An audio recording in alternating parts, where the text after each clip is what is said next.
In a world that shifts, God remains the same. Our yearly theme for 2025 is the certain God for uncertain times. This is based on the text of James chapter 1 and verses 16 and 17. Do not be deceived, my beloved brothers. Every good gift and every perfect gift is from above, coming down from the Father of lights, with whom there is no variation or shadow due to change. Hello there.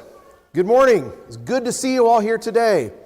It's the first Sunday of the month, and we're going to spend some time talking about our yearly theme, which is about the unchanging God. I'm going to do some guesswork. I can't see anything in the screen up here, so hopefully I'm on the right side. I'll look in the reflection of the window there. I can see it.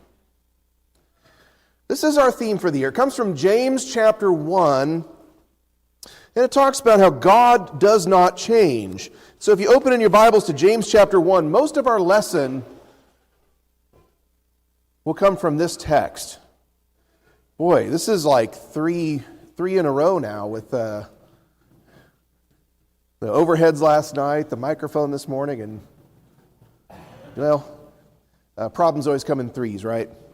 But in James chapter 1 and verse 17, it says, "Every good gift and every perfect gift is from above and comes down from the Father of lights, with whom there is no variation or shadow of turning." Thank you, James. I can see it now. And every first Sunday of the month, I like to come back to this theme to make sure it stays at the forefront of our minds throughout this year, that in our groups, our group meetings, our care groups, that when we get together, our encouragement groups, we have devotionals that follow this same theme and explore different attributes of God's nature, His infinite nature, His eternal nature. The idea is that the better we understand our God, the clearer picture we have of God, the more likely we are to follow Him. When we see Him as unchanging, as a rock, as a mountain that does not move, the more likely we are to build our lives upon Him. And that's why we emphasize this in Bible classes, in First Sunday sermons, in our encouragement groups, because it's such an important theme. And I've got ideas for the rest of the year on different aspects of this theme, but for this month, I thought it would be appropriate to spend a little bit of time in James chapter 1 and explore the text where we got this theme from. And so the next 2 weeks, I'm going to split this up into at least 2 lessons. And so next Sunday, you'll get part 2 of this lesson as we look through James chapter 1. We won't even get to verse 17 this morning because there's so much here. But I think it's important to understand where this theme comes from in its original setting here in James chapter 1. Now, James is one of those books that deals largely with having faith. And sometimes that's all we think of is how faith and works go together in chapter 2. But really, this is about how faith works during trials. This, like other books in the New Testament, is a book written to give encouragement to Christians who are struggling, to Christians who are being put through the fire, metaphorically and eventually literally. So it is a book about how to endure trials and how to build faith, what our faith should be doing, how our faith grows during trials, how we handle trials, and how that contributes to the deepening of our faith. So that's really the setting here. And as we look at chapter 1, we're going to skip over verse 1, but for now I just want to focus on verses 2, 3, and 4. And we'll look at that paragraph first, then we'll look at verses 5 through 8, and then wrap up the lesson after that. So pretty straightforward today. All right, let's look at the text now.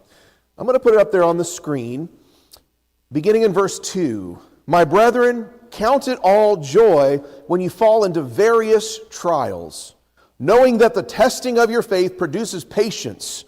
But let patience have its perfect work, that you may be perfect and complete, lacking in nothing."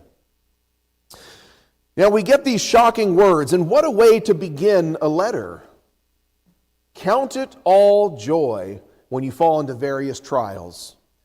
And that's quite an intro, because it covers all its bases here. He says various trials.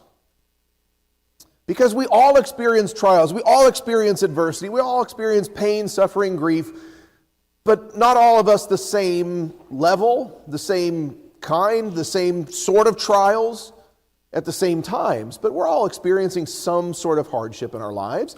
And that's why he says various. Different degrees of severity. Different types of hardship. There's persecution, there's grief over loss, there's struggle of an internal nature when I'm wrestling with sin and temptation. There's all kinds of hardship we might experience. And that's why he says various. But we got to come back to this idea of count it all joy. Isn't that really the difficult one? You're thinking, James, that's not really what goes through my mind. I don't feel joy when I am encountering various trials, when I'm suffering. And let's just put that up there first of all. Count it all joy. Let's talk about this one. James is not telling you that suffering is fun, that suffering is enjoyable. And that's going to be, I think, my first takeaway from this. Trials are not a joyful experience. So let's just acknowledge that right out of the gate. It's not fun when you're suffering.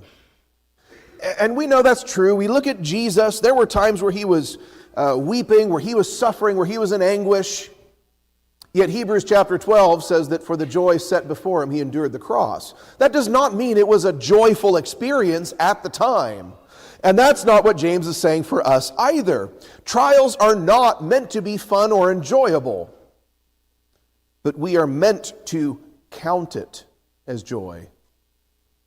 That implies a certain amount of time, a certain amount of processing. Because different translations, mine says count it all joy. Yours might say consider it all joy. That takes some time. That takes reflection. It implies that, well, it's an unpleasant experience, that with time, with reflection, and we'll talk about this in our next paragraph, with wisdom from God, with His guidance, we can come to regard our suffering as something that is a joy, as something that has brought a benefit to our lives. But that's not to say at all that that is your experience in the moment. So first thing we want to observe from this text is that when we are encountering various trials, this is our objective. And it's a matter of will. Count it, regard it, consider it. That takes reflection and time. So that's our first point. But as we go through these couple verses, two other things pop out. On this idea of a process here, it says, "But let patience have its perfect work, that you may be perfect and complete, lacking in nothing." It talks about that we have to submit to this process. We have to let patience have its perfect work. We have to let suffering run its course and be patient through it before we get to the joy part, before we get to the growth, before we get to the moving forward in life part of it. We have to submit to this process. And trials don't guarantee a stronger faith. So we can look at many examples in the Bible. There's a lot of really good parallels. One that came to my mind was Saul and David. They both experienced some hardships. They both experienced some adversity. And for Saul, he was moved to jealousy, outbursts of anger against David. He was moved to make foolish decisions based on impatience and a lack of trust in God. David experienced adversity, and not to say that he handled all of it perfectly. He made some blunders too, but in general, his faith was strengthened through his trials. We see much the same thing in the New Testament with Judas and Peter. They both made some mistakes. They both experienced hardship. They both suffered grief and anguish over the choices they made. But Peter allowed it to strengthen his faith. Trials don't guarantee a stronger faith. I think suffering and trials, I think the intention is that it moves us one of those two directions.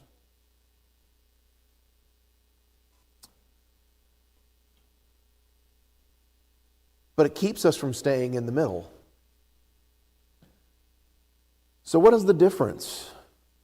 What makes the difference when we're suffering, when we're experiencing hardship in this world? What makes the difference about, will this experience strengthen me? Will it make my faith stronger? Or will it drive me away from God? Will it make me resent God? What makes the difference in those two paths? It's whether we allow patience to have its perfect work. And we have to allow the timeliness of this. We have to be patient with it and not give up and quit on the process too early. Confession time. One of my favorite snacks is at Walmart. It's already going off the rails there, but it's in the freezer section, the little chimichangas. They come in the plastic packaging, and they tell you to microwave it in the plastic. That seems like a red flag. But it's got to be in the microwave for a long time. And I'm not a very patient person, especially when I'm hungry. And sometimes I've opened it early and it felt really hot to the touch, so I take a bite and it's frozen solid in the middle. I took it out too early. I quit on the process too early. Sometimes, I'd fully let it cook, but then they say, let it sit in the microwave for 3 minutes and cool off. I've let it cook all the way, but I still need to do some more waiting. And I'm not patient, so I bite into it, and third-degree burns on the roof of my mouth. It's a silly illustration, but I think it makes the point here that we have to allow this process to run its course. We have to allow, before we can get to the point where we consider it joy, before it's a good thing, before it moves us, we have to sit in the trial, and we have to reflect and let this process run its course. That's how we are perfected and completed. That's how we get to the point where our faith is built up. But if we pull the plug too early, well, that's the problem there.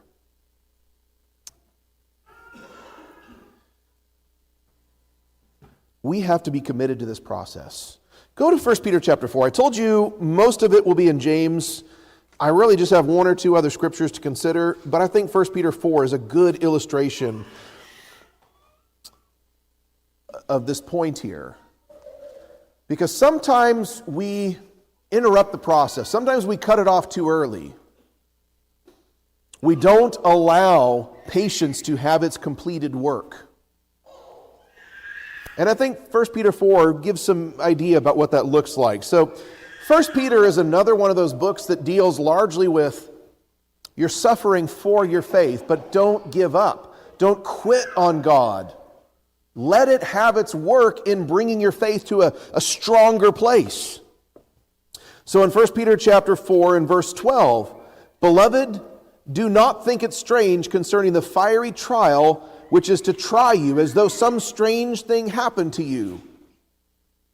Do you recall how many times in the Gospels Jesus promised his disciples they would suffer? That for your faith, blessed are you when you're persecuted, in the Beatitudes, said if you want to follow me, you're going to be persecuted, you're going to be insulted. Or perhaps when he told his disciples, if you're not willing to take up your cross and follow me to your death, then you're not worthy to be in my kingdom.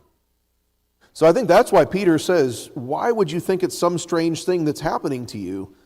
You were told about this before you entered into Christ. He told you this is what to expect. And again, much like James, he says, but rejoice to the extent that you partake of Christ's sufferings, that when his glory is revealed, you may also be glad with exceeding joy. And there's the idea that it doesn't always feel joyful in the moment, but it's in anticipation of greater joy. Talked about that his glory is revealed, that we also are glad with exceeding joy.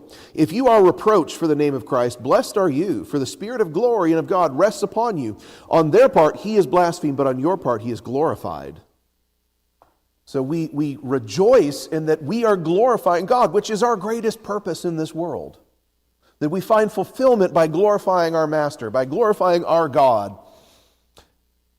And he says, for these Christians at least, when they blaspheme against God and rail against you, well, yes, it hurts. Yes, it's unpleasant. But on your part, God is glorified. But let none of you suffer as a murderer, a thief, an evildoer, or as a busybody in other people's matters.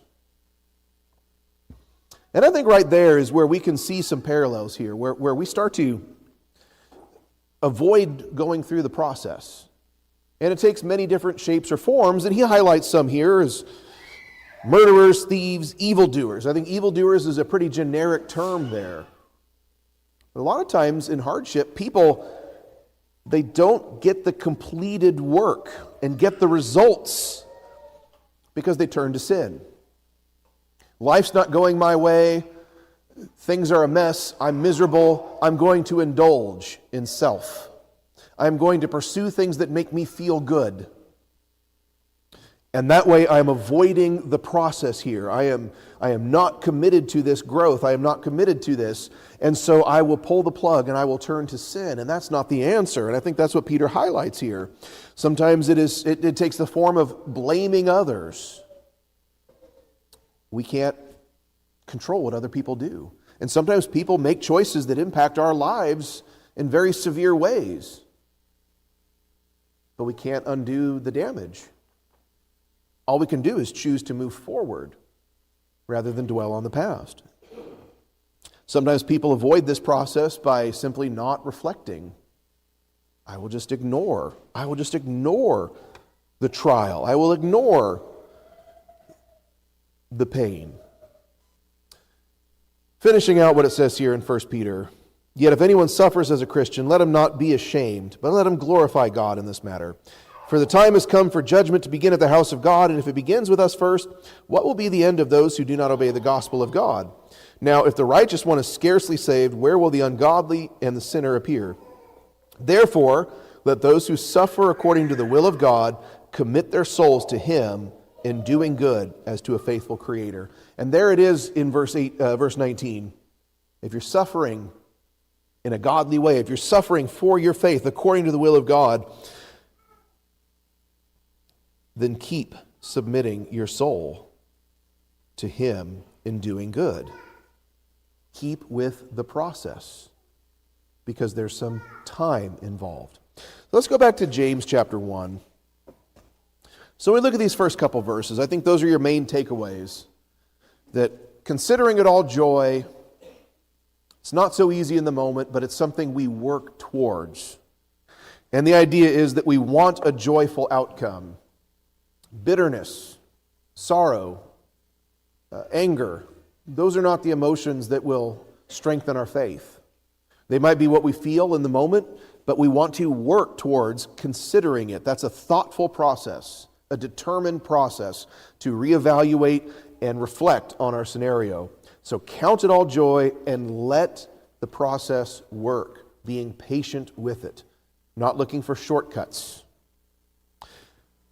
But let's look at the next paragraph now, and he talks about patience. Now, if you're in group 7, that's my group, the young kids cool group, you know what these pictures are, because I did this in our last group meeting, and I thought this would be a kind of fun exercise. What are you looking at here? And this is a good opportunity to highlight. We just replaced the bulb in the projector, and it's very vibrant. Joe wanted me to put some colorful pictures in here to test the limits of our new projector. What are we looking at here? You guys can think to yourself, some sort of scaly thing. Well, this is butterfly wings under a microscope. I think it looks pretty cool. But I don't blame you if you didn't know what that was. What is this? Some sort of cell, or maybe it's like oil floating on water, or a bug's eye. This is what asparagus looks like, a cross-section of asparagus under a microscope. And this one's really fun. You know, if you're not looking too close, you're like, that kind of looks like Jupiter or something. Well, that little shadowy figure on the right-hand side, that's Abraham Lincoln. If you look at the back of a penny, you'll see him, a tiny little Abraham Lincoln inside the Lincoln Memorial. It's right there in front of our faces, although we don't really care about pennies anymore. But it's right there in front of our faces this whole time. But yeah, my point here is, in this next section here, when he talks about seeking wisdom, how do we get to the point where we can look back on it and reflect on it and say, it's a good thing, whatever it is that happened to me? Well, it takes wisdom from God. It takes direction and guidance from God. Because like those pictures, that's our perspective of life. It's like we're trying to figure things out. It's like we're trying to read a book and it's right here in our face. We get this tiny zoomed in picture. We can't even tell what we're looking at half the time. That's what our life looks like to us with our mortal limitations. God is looking at us from 30,000 feet. Okay, not literally, obviously, but do you see the point I'm making? So if we're going to get some perspective on suffering and trials, if we're going to gain joy and grow from it, it's not going to come from ourselves. It's not going to come from within. We probably aren't going to find the answers because we're looking at life zoomed in and it's just not a clear picture to us. So we need to lean on God and His wisdom. So verses 5, 6, 7, and 8 say, if any of you lacks wisdom, let him ask of God. And you just got to love that first phrase right there. If any of you lacks wisdom, raise your hand if you don't lack wisdom. I don't want to see a single hand go up. Someone out there saying, no, I've got perfect wisdom in everything. Don't do it. But I just like the humility of that. If any of you lacks wisdom, of course we all do. But the answer is, let him ask of God, who gives to all liberally and without reproach. And it will be given to him. But let him ask in faith, with no doubting. For he who doubts is like a wave of the sea, driven and tossed by the wind. For let not that man suppose that he will receive anything from the Lord. He is a double-minded man, unstable in all his ways. So if we lack wisdom, ask God. Here's your first point from this second paragraph. God gives us the wisdom. We don't find it within. We don't just search and find truth within us. God reveals it to us. God gives us that perspective to put things into the proper place. And again, sometimes that takes time, going back with our first paragraph. And that's one of the great things that we're observing with the book of Job that we're studying on Wednesday nights. Is Job is going through this process. It's a lengthy book. Job has been suffering for months and he's still wrestling with understanding, why has this happened? But we know the end result is that his faith is strengthened because he was committed to it. And I want my day in court with God. However presumptuous that may have been, however right or wrong that request may have been, he at least understands, I'm not going to figure it out myself. And the only one that's going to help make this make sense is God. He is the source of wisdom. So if we want perspective, we have to go to God. We have to go to the one that's looking at our lives from 30,000 feet. Now, as I was preparing this, I was writing out my sermon, and as I often do, I reach a point where I like to go and listen to some of my favorite preachers and see, well, what do they have to say about this? And one of my favorites, Brent Kirchville, he made this connection to Ecclesiastes 7. I thought this was just such an amazing connection from James 1 to connect it here. Let's go to Ecclesiastes chapter 7. I want to share this with you. I thought this was such a great way to think about this text. In Ecclesiastes chapter 7, it makes a very similar point here, but it adds one additional bit of information. When it comes to seeking wisdom, it's about reflecting on the past, but not fixing the past. It's about understanding or getting perspective or seeing things in a different light, but ultimately seeking wisdom is about how do I move forward. It's about progress. I want to learn from my suffering. I want to learn from my trial. Did this trial reveal something? And that's again where we pull the plug too early and we don't reflect. We fail to ask the questions. Did this suffering reveal something? Some shortcoming in my faith? That I relied on something other than God? Did it reveal something that I need to work on? That's the point of tests. Tests reveal where we are weak and need to improve. So in Ecclesiastes chapter 7, beginning in verse 10, Do not say, why were the former days better than these? For you do not inquire wisely concerning this. There's your classic living in the past, the glory days. Oh, sometimes I miss the 90s. It seems like things were easy back then, and I was a kid, and riding my bike through the neighborhood until the streetlights came, all that stuff. Living in the past.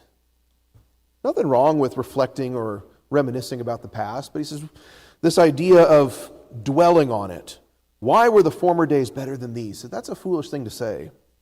You're not inquiring wisely about this. Wisdom is good with an inheritance and profitable to those who see the sun. For wisdom is a defense as money is a defense. But the excellence of knowledge is that wisdom gives life to those who have it. He's talking about the value and benefit of wisdom, but notice specifically here in verse 13. Consider the work of God, for who can make straight what he has made crooked? It's that verse that really sticks out here in this text about wisdom and how it's like a valuable inheritance. It pays off in the future. It's all forward-looking. It's all about progress. It says, don't look at the past with wishful thinking and say, oh, if only it was like the past. And then when he says this in verse 13, consider the work of God. Who can make straight what he has made crooked? Does God make things crooked? Apparently he does. We look at something that's happened to us, something that somebody did to us, something that we've lost, something that we've experienced or suffered. And we see where God made part of our life crooked. The path I was on, there was a sudden detour that I didn't anticipate. You can't go back and fix that. What God has made crooked, you can't go back and repair. Gaining and seeking wisdom is not about changing the past. It's about learning from the past and progressing down a better path. So I find that to be very significant in this study. Now let's go back to James chapter 1. Another thing that jumps out here is, let him ask in faith, with no doubting.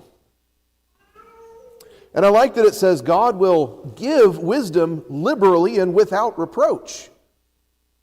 That it's not like God is miserly and saying, I don't really want people to understand things. I want them to be confused, and I'm going to keep all the wisdom and understanding. I'm not going to explain anything to them.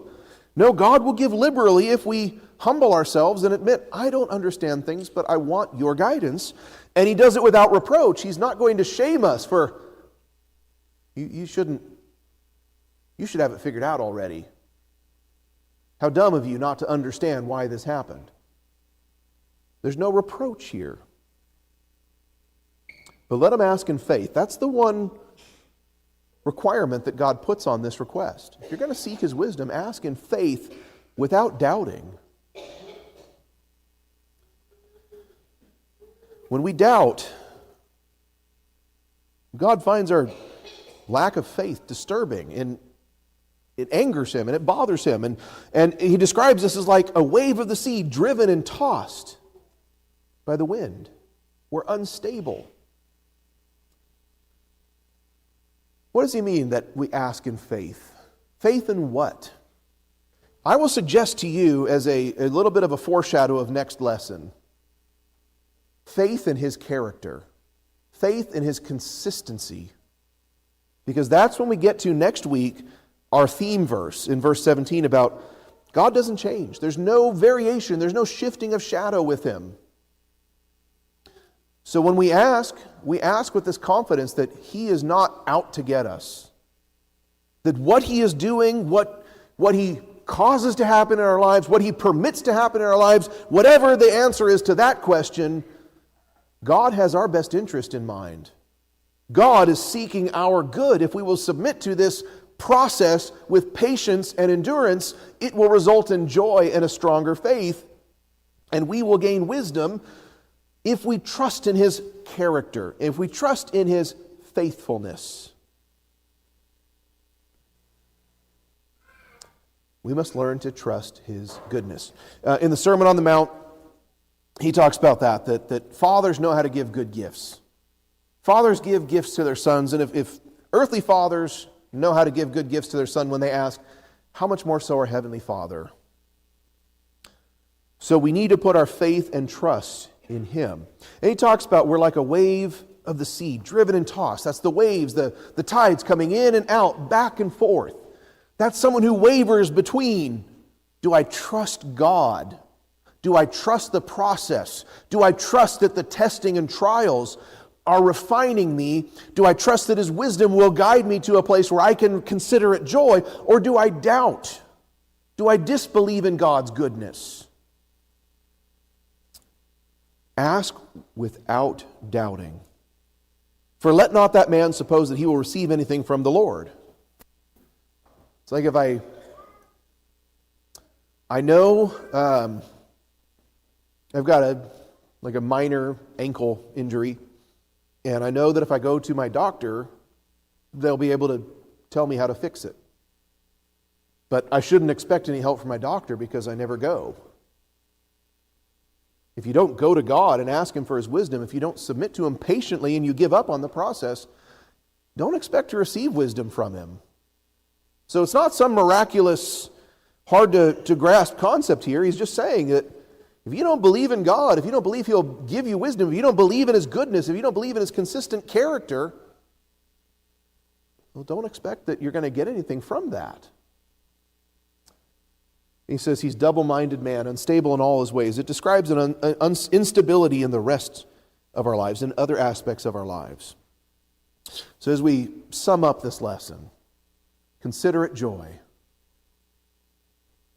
It's not fun when we're going through the trial, but we trust God, we trust the process, we reflect, we don't look for shortcuts, we don't dwell on the past. We look forward and we move forward, asking God for wisdom because the answers don't come from within. This has not been the most complete lesson because it's part 1 of 2. We'll get a bit more closure next week as I continue the lesson there. I just didn't think we'd have enough time to properly look at James chapter 1 in one lesson this morning, but I hope this piques your interest for next week as we get back to the character of God and we really look at our theme of how the world changes. We're unpredictable, we're unstable, but God is always consistent and we can put our faith in Him that He is seeking our good even when we don't always see that. So I want to invite you this morning and encourage you to seek God and put your trust in Him, to not quit the process. If you're struggling through a trial right now, we'll pray with you. We'll give you encouragement. If you're seeking for perspective and wisdom and you have questions about the Bible or about God, we'll study with you and help you search for answers. And if you want to commit your life to Christ and have your sins washed away in obedience to the command to be baptized, we'd love to assist you and invite you to come forward now as we stand and sing. Thanks for listening to the Clovis Church of Christ Sermon Podcast. For more information, please visit us at clovischurchofchrist.org.